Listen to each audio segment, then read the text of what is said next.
My name is Arthur Carter, and this is the moment I learned that the person I trusted most in the world was a ghost, a phantom, wearing my son-in-law's face. Sound of phone receiver being picked up. I was 3 days out of open-heart surgery, weak, groggy, my chest bound tight. The phone rang. Caller ID said First National Bank Fraud Prevention Department. But the number, it wasn't the 1-800 number on the back of my card. It was a local area code, 914. I answered. A woman's voice hushed, barely a whisper. "Mr. Carter, it's Sandra. Sandra Ellis from Branch 42 on Elm. I'm using my personal cell." Her tone made the fog in my brain clear fast. "Is everything all right, Sandra?" A pause, filled with the faint sound of bank chatter in the background. "Your son-in-law, Mark, is here right now. He has the power of attorney documents. He's at my desk." Her voice dropped even lower. "He's trying to initiate a withdrawal of your entire pension rollover, all of it, as a cashier's check. He says it's for a new roof on your house." My hand tightened on the receiver. A new roof. We had the roof inspected last fall. It was fine for another decade. I didn't authorize that." "I know," Sandra whispered, her words tumbling out now. "That's why I'm calling, but sir, there's more. He did the same thing, the exact same thing. To his own mother, Eileen, last year, at our Yonkers branch. He drained her reverse mortgage payout. She only found out when the checks started bouncing. The world didn't spin, it froze." The steady beep of my heart monitor was the only sound in the universe. My son-in-law, my daughter's husband. The man who'd driven me to the hospital, who held my hand before they wheeled me into surgery. Sandra's final words were a ghost in my ear. "He's getting impatient, Mr. Carter. What do you want me to do?" Have you ever had someone say something to you, a single sentence, that changed the entire landscape of your life? Not with a shout, but with a whisper. A piece of information so devastatingly out of place that your mind rejects it, even as your gut knows it's the truth. Tell me in the comments if you've ever had that moment. That cold, clear, horrifying moment of clarity. Because for me, it was that whisper from a banker I'd only met twice. A woman risking her job to call me. In that instant, the man recovering from surgery vanished.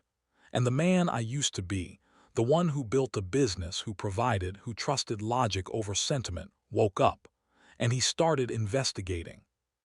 Before the surgery, my life was simple. I'm 72, a retired machinist. My wife Claire passed 7 years ago. My world was my daughter Sarah, her husband Mark, and my 2 grandkids.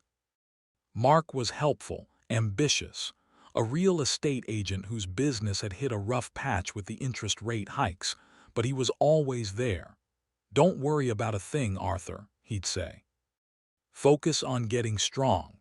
When the surgeon scheduled the triple bypass, the paperwork was overwhelming. Advanced directives, hospital forms. Mark offered to handle it.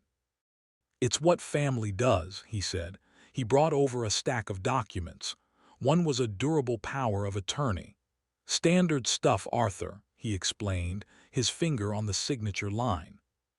"Just lets me talk to the doctors if you can't pay the bills from your account. Saves Sarah the headache." It made sense. I was tired. I signed.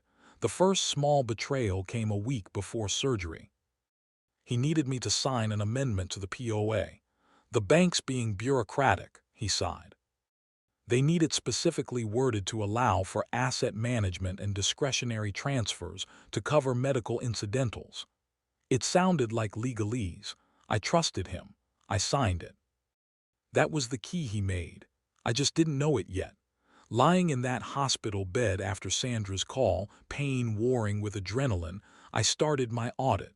First, I called Sandra back from my cell phone. A quiet 2-minute conversation. I thanked her. I asked her to delay Mark. "Tell him the system is slow. You need a manager's approval due to the amount. Buy me 24 hours. She agreed. Then I called my lawyer, Frank Wilkes. We've been friends for 40 years. I didn't explain over the phone. I said, "Frank, emergency. The POA I granted to Mark. Revoke it, now. File whatever you need to file, and Frank, do it silently. Do not notify him." Next, I used my laptop, my hands trembling. I logged into my main banking portal. I scanned recent transactions. A few small debits I didn't recognize. $200 to Greenleaf Landscaping, $450 to Summit Appliance. Mark's explanations floated back. "Got a guy to do the spring cleanup, and your microwave was a fire hazard, Arthur. I got a deal on a new one." At the time, I'd been grateful. Now they looked like tests. Small, probing withdrawals to see if I was paying attention while medicated. But the big money, the $412,000 pension rollover from my old union, was still there. For now. It was the target. My final call that night was the hardest.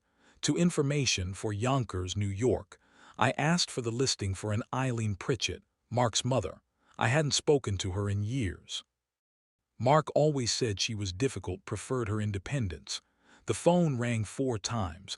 A frail, wary voice answered. "Hello, Eileen, it's Arthur Carter, Sarah's father." A long silence. Then a sigh filled with a lifetime of exhaustion. "Arthur, he's done it to you too, hasn't he?" Over the next 20 minutes the story spilled out.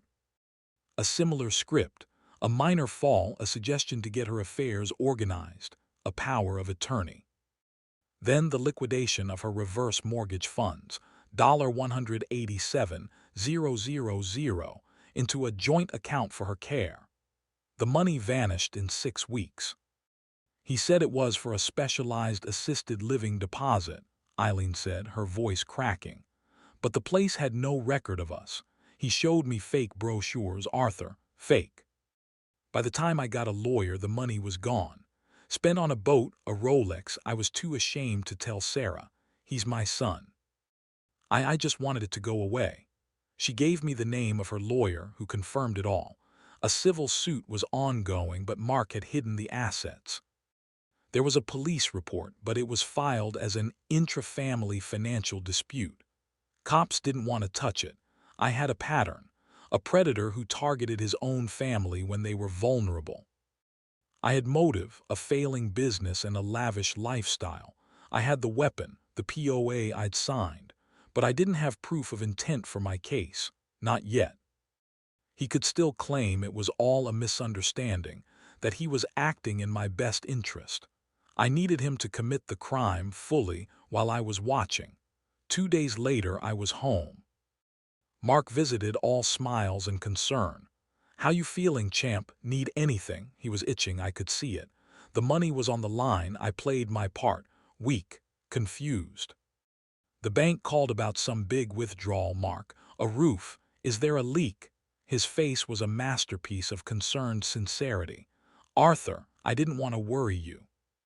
The inspector found significant water damage in the attic subrotting. "It's a safety issue. I got 3 bids. The cheapest was 42 grand. I'm just handling it for you." He put a hand on my shoulder. "That's what the POA is for, to take stress off you." It was so plausible. For a second, looking into his earnest eyes, I doubted Sandra. I doubted Eileen. Was I the paranoid old man seeing monsters in the shadows? "Oh," I mumbled. "Okay, just keep me posted," he beamed. "Of course, I'll get the paperwork sorted." You rest. The trap was set in my mind, but I needed to be sure. That afternoon, I called a roofing company, one not on the bids Mark had gotten. I asked for an inspection, citing possible water damage. A foreman came out, spent an hour on my roof in the attic. His verdict: "Mr. Carter, this roof is solid. There's somewhere on the south-facing shingles, maybe replace them in 3-4 years. But subrot, water damage, no way. This is one of the driest, cleanest attics I've seen in a house this age." The new evidence. It wasn't just a lie, it was the blueprint of the crime.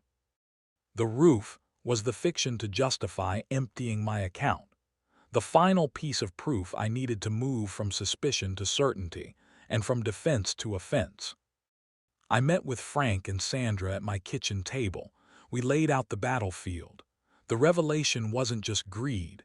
It was a cold, systematic business model. Mark wasn't just stealing from me. He was a serial predator. His own mother was victim zero. I was victim two. Who would be next? An aunt, a grandfather. Sarah, my daughter, once her inheritance was in play. Frank laid out the legal trap. We had filed the revocation of the POA with the county clerk. It was legally void, but Mark wasn't notified.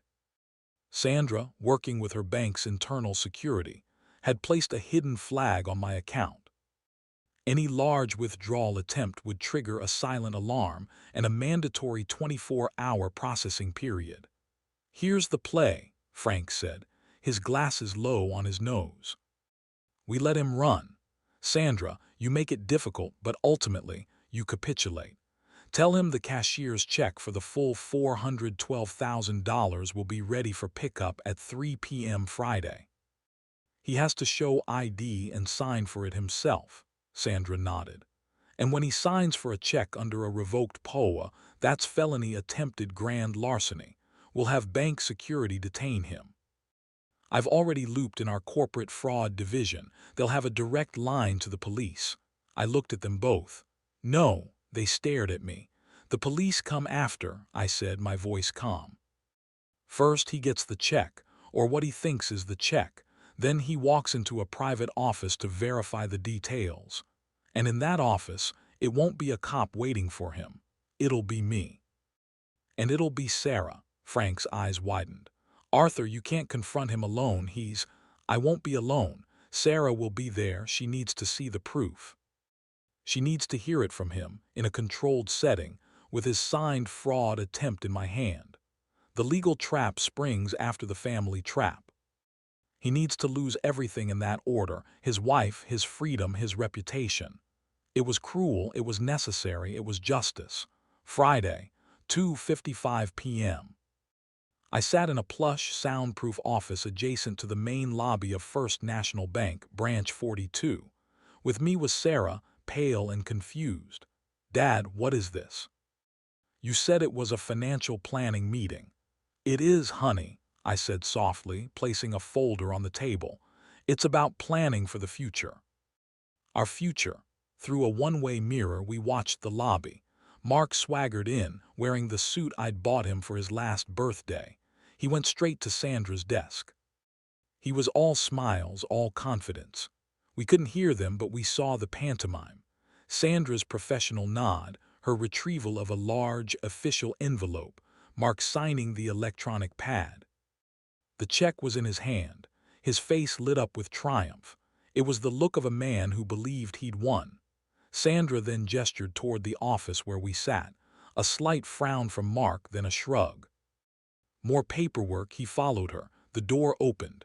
Mark stepped in, the envelope clasped in his hand. His smile died when he saw me. It shattered when he saw Sarah. "Arthur, Sarah. What's going on?" I didn't speak. I opened the folder. I slid out the documents one by one like dealing cards. The revoked POA filing. The roofing inspection report stating no damage. The bank statements with his small test withdrawals. Finally, the sworn, notarized affidavit from his mother, Eileen, detailing the theft of her $187,000. "Your check, Mark," I said, my voice steady as stone. "Is it for the roof?" He blanched. I can explain all of this. It's a misunderstanding. Mom is confused. She's always been a liar." "Sandra," I said. "The check, please." Sandra, standing by the door, spoke. "Mr. Pritchett, the cashier's check you hold is a prop, rendered void. The account you attempted to withdraw from was flagged for fraud. The power of attorney you used was legally revoked 4 days ago." The blood drained from his face. He looked from Sandra to me, to Sarah. Sarah, who was staring at her mother's affidavit, tears streaming down her face silently. "Sarah, baby, listen to me. Did you steal from Nana Eileen?" Sarah's voice was a broken whisper. "Did you try to steal Dad's heart surgery money?" He had no script for this. The confrontation wasn't in a dark alley, but under the sterile, bright lights of a bank, witnessed by his wife and a bank official. His arrogance crumbled into panicked, flailing lies that collided with each other. After 5 minutes of his implosion, I gave him the choice. You can explain this all to Sarah now. Or you can explain it to a judge at your arraignment for attempted grand larceny. The police are in the next room. He chose to keep talking to Sarah. It was his final mistake. Every word was another nail. After 10 minutes, I nodded to Sandra. She opened the door. Two uniformed officers and a plainclothes detective from the Financial Crimes Unit entered. The arrest was quiet, professional, reading of rights. The prop check placed into an evidence bag. As they let him out, past the curious stares of bank customers, he looked back at me. Not with anger, but with a hollow, shocked realization. He hadn't been outsmarted by a genius. He'd been outmaneuvered by a careful old man he'd written off as prey. The legal aftermath was swift. With Sandra's testimony, the bank's records, Eileen's case as precedent, and Mark's own signed attempt, he had no defense. He pleaded guilty to 1 count of attempted grand larceny in the first degree and 1 count of fraudulent use of a power of attorney. He was sentenced to 37 years in state prison. He also signed a confession of judgment in the civil case from his mother, attaching a lien to any future assets. Sarah filed for divorce before he was even sentenced. She and the kids live with me now in the house with the perfectly good roof. We're healing. It's slow. Eileen and I have an understanding, a bond forged in the same betrayal.